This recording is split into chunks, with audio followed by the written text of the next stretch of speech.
हिरण्यवर्णां हरिणीं सुवर्णरजतस्रजाम्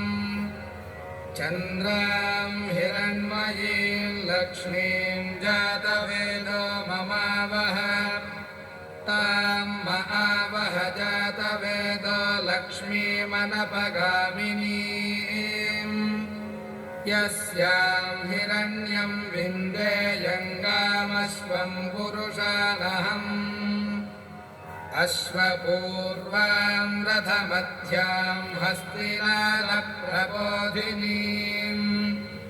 श्रियं देवीमुपह्वये श्रीर्मा देवी जुषताम्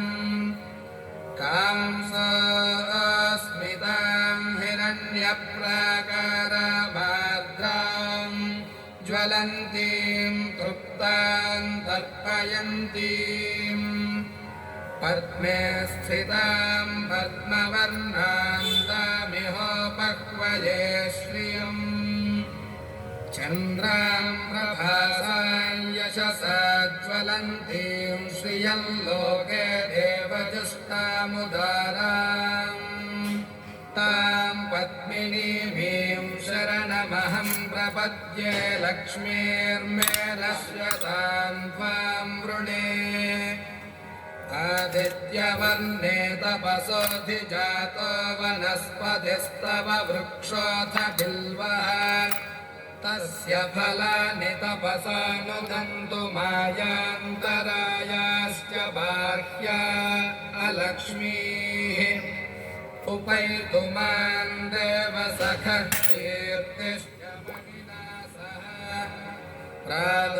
प्रादुर्भूतोऽस्मि राष्ट्रेऽस्मिन् कीर्तिबुद्धिं ददातु मे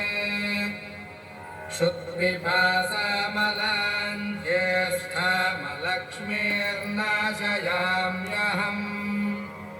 अभूतिमसमुद्धिं च सर्वान्निर्नुत मे गृहात्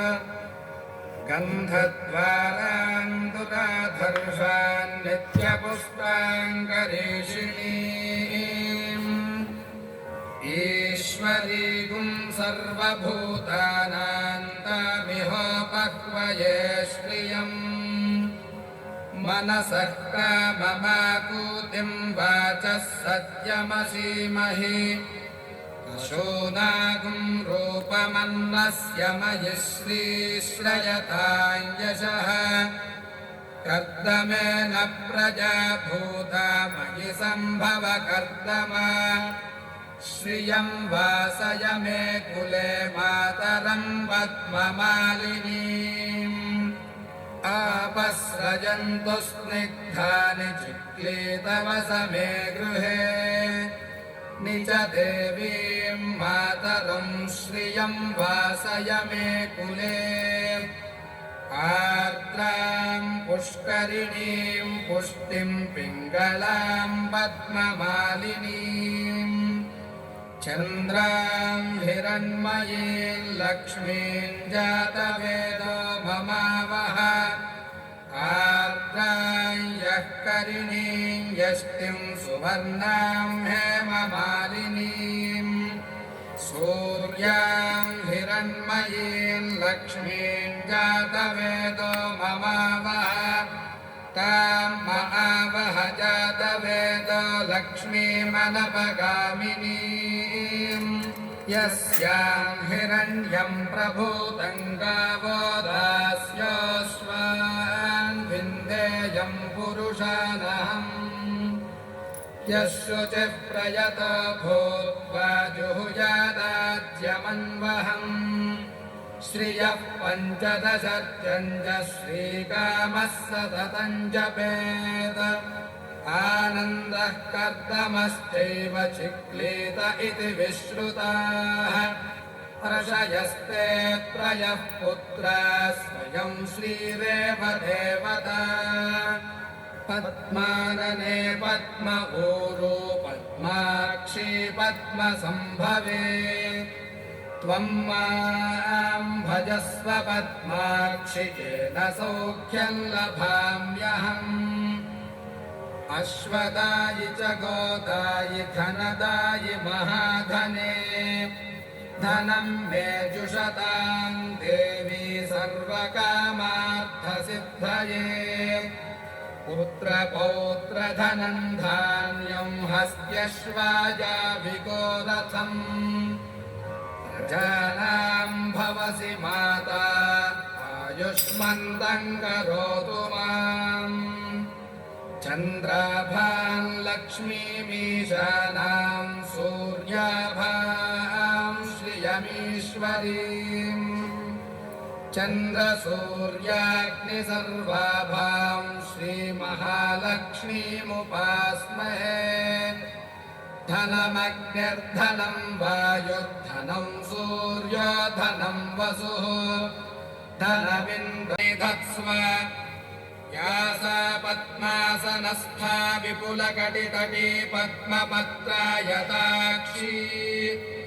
गम्भीरावर्तनाभिस्तनभरणभिता शुभ्रवस्त्रोत्तरीया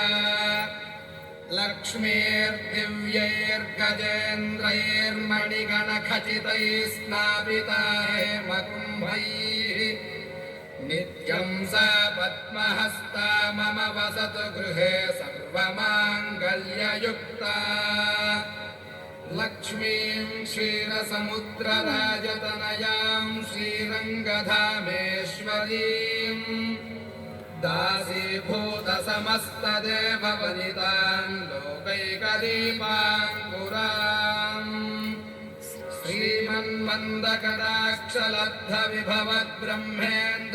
श्रीमन्मन्दकटाक्षलब्धविभवद्ब्रह्मेन्द्रगङ्गाधराम्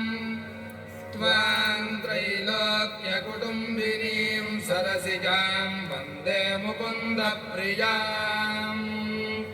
शुद्धलक्ष्मीर्मोक्षलक्ष्मीर्जयलक्ष्मीः सरस्वती श्रीर्लक्ष्मीर्वरलक्ष्मीश्च प्रसन्ना मम सर्वदा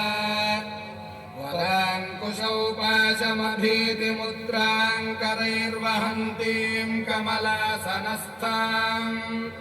आलार्ककोटिप्रतिभां त्रिनेत्रां भजेऽहमम्बां जगदीश्वरीं ताम् सर्वमङ्गलमाङ्गल्ये शिवे सर्वार्थसाधके शरण्ये त्र्यम्बके देवि नारायणि नमोऽस्तु ते महादेव्यै च विद्महे विष्णुपत्न्यै च धीमहि तन्नो लक्ष्मीः प्रचोदयात्